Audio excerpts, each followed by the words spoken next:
So guys, this is going to be our movement for the day on our EURJPY.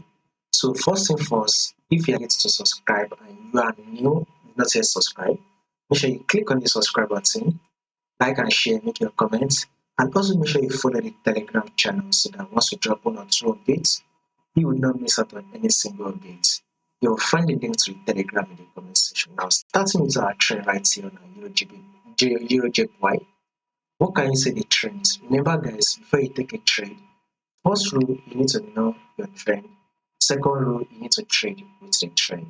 Now when you take a look at this here EURJPY, what can you say the trends? It is very clear. I mean when you zoom it out right here.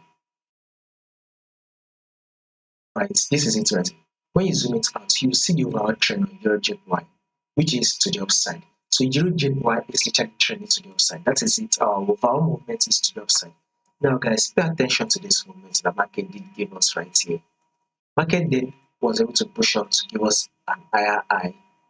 Then we had a pullback, which is the higher low right. Then when market did give us this higher low right here, did give us another higher high right.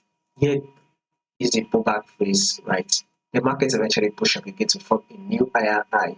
This is the pullback phase right here. So what market is doing right now, market is literally pushing up. So we would expect that movement to the upside to continue. The market is able to fully and completely take out this. So this is to tell you that a bullish move is what we should be expecting on our EURJPY. Now take a look at this movement right here, guys. This is a multiple rejection zone right here. Market did give us a multiple rejection zone. The market was able to now push up, broke this neckline, right?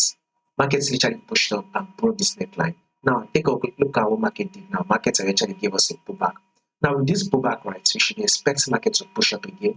It is able to take out this high, thereby forming a new higher high. So what I'm trying to say is that a bullish move is what we should be expecting for the day on our EURJPY. More updates on this will be covered for you guys. So make sure you subscribe in order for us to miss out on the updates.